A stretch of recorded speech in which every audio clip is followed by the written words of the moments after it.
This is Rick Malone for the San Francisco Symphony.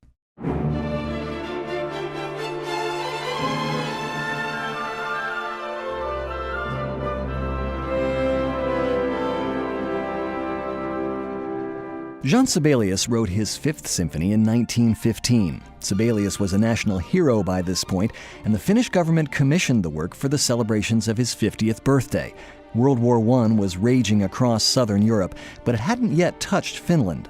All that would change in the next 3 years, as the Russian Revolution set Finland free, but at the same time ripped it apart.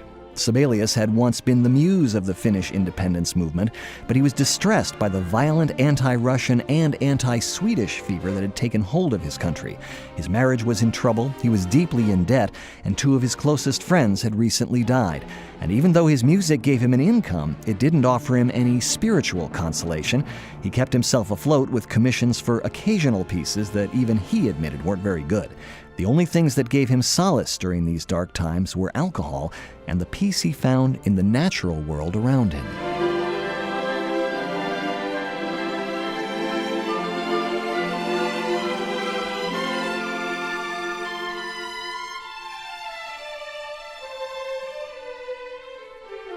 Sibelius first mentioned his Sixth Symphony in a letter to a friend.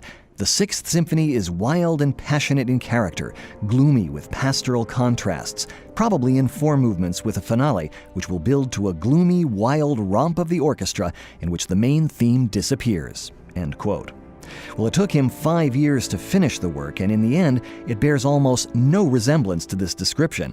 In keeping with Sibelius' mood at the time, the symphony is much more a musical sanctuary than a wild romp, and it's full of what his biographer called his extraordinary ability to reaffirm a deep faith in humanity and life's vitality.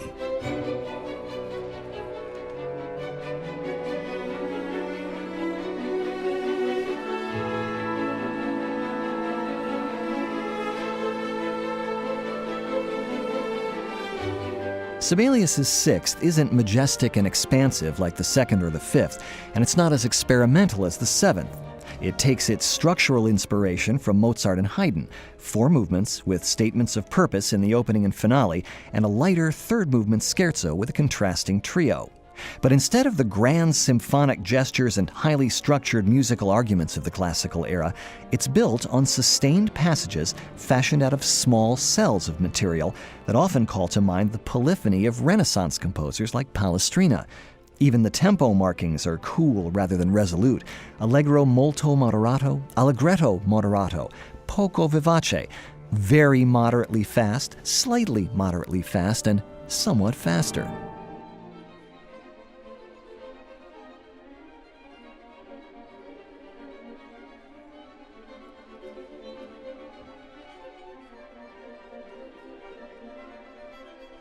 The tonal center of the symphony plays with your ears as well. It's usually thought of as being in the melancholy key of D minor, but it's a D minor in what is called the Dorian mode or jazz minor mode. Think What Shall We Do with the Drunken Sailor, Billie Jean, or Scarborough Fair. This D minor shares the same notes of the scale as the triumphant key of C major, and the shifts of emphasis give the symphony an ambiguity that adds to that overall chill. Sibelius himself said later that the Sixth Symphony always reminds me of the scent of the first snow. The symphony doesn't so much start as it drifts into earshot.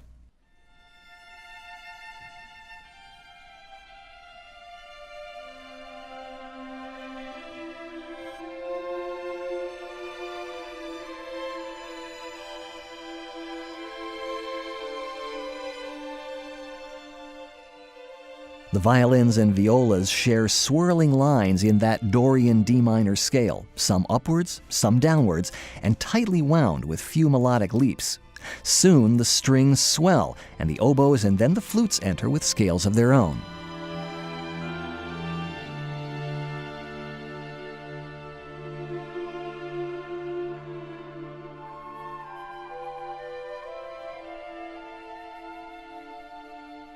The winds take the lead, with lines that swirl down answered by upward arcs in the strings. The temperature begins to warm, but a strangely out-of-place note in the low bass changes the mood.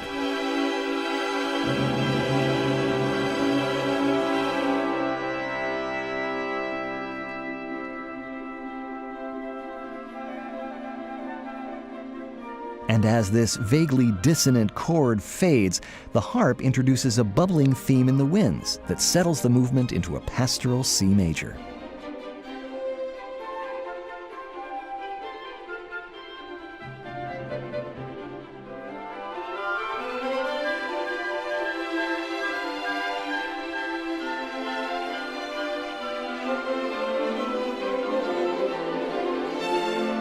In what would be the development section of a classical-era symphony, the winds and strings trade passages that take the movement in some very adventurous harmonic directions.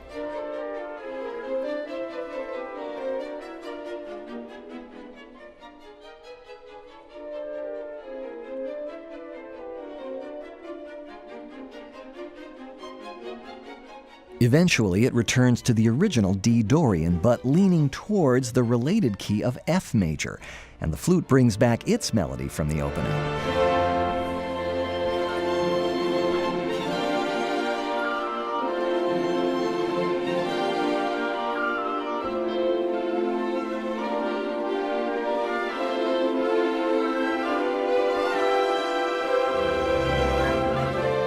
A joyous, almost climax leads to a dark and indecisive passage,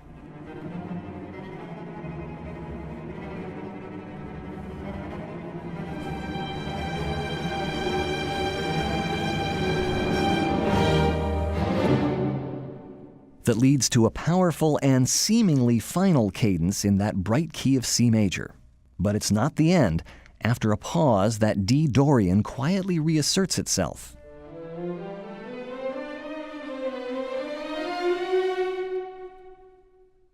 And the movement closes in hushed tranquility.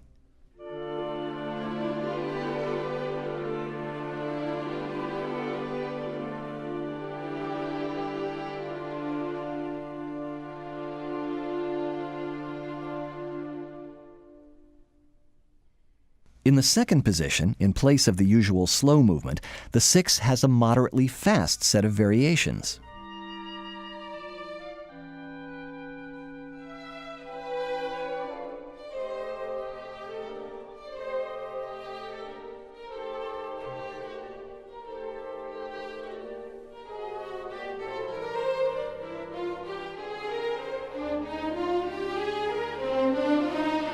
Except that there is no real theme to anchor the variations.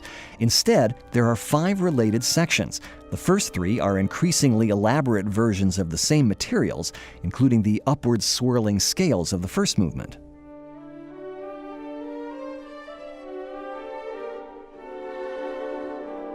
A slow descending scale passage answered by a jumpy, almost dance-like melody,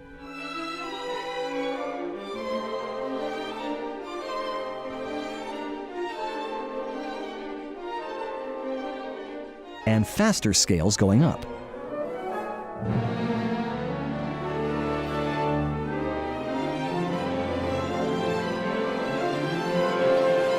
These first 3 sections don't really follow each other so much as they accumulate, each section building on the previous one, and the whole becoming steadily denser and more rhythmically complex. The fourth section, though, provides a contrast in atmosphere, with soft, shimmering notes played mostly in the strings, with woodwinds interjecting, like a musical snow flurry.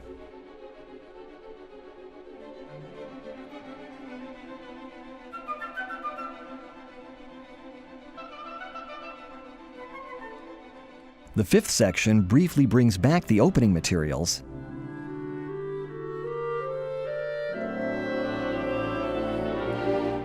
and ends abruptly on a matter-of-fact minor chord.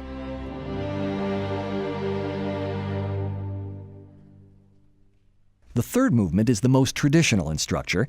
It's clearly modeled on the late classical era Scherzo, even down to a contrasting trio section.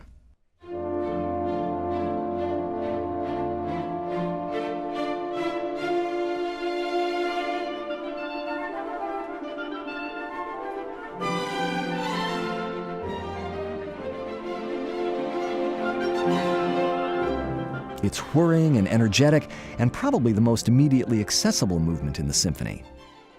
But the contrasting trio section brings back that enigmatic chill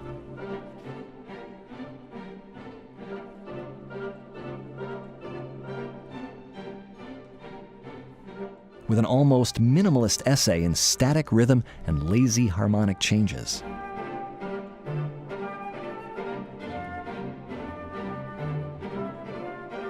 The finale is marked allegro molto, and we finally get some semblance of the majestic Sibelius of the Second and Fifth Symphonies.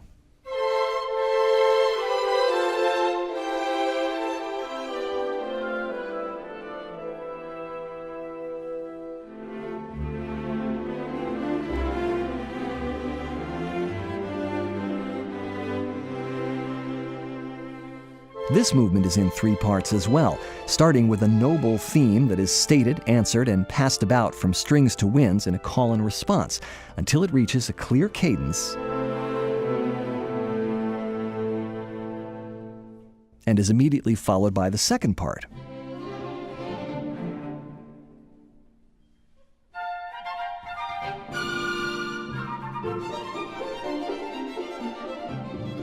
Brighter, faster, more energetic, and more dance-like.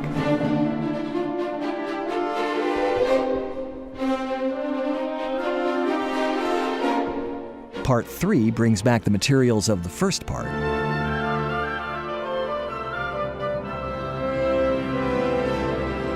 but now stated more freely and elaborately.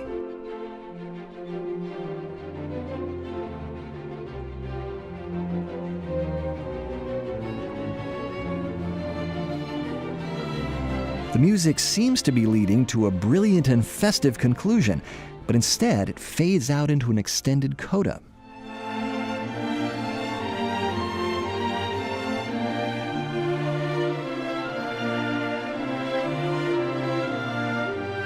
Which could be thought of as applying to the entire symphony and not just to the finale.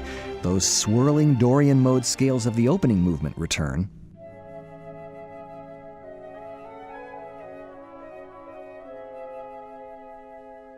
And after resolving into the simplest of patterns, the violins end the work on a D natural that fades away almost to nothing.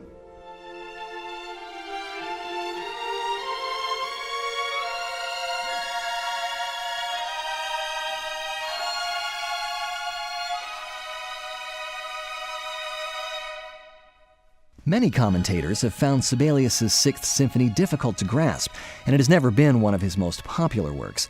Sibelius himself didn't help. When he was asked about it, he tended to contradict himself or even deliberately mislead his questioners by suggesting that it's actually a poem, or implying that under that smell of the first snowfall is an undercurrent of rage and passion.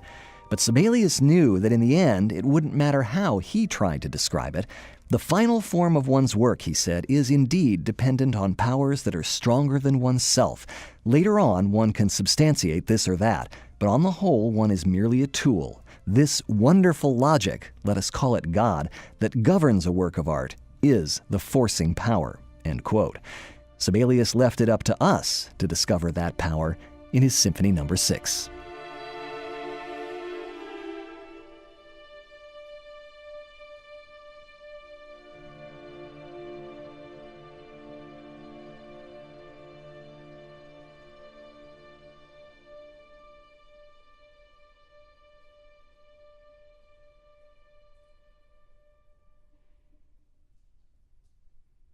This is Rick Malone for the San Francisco Symphony.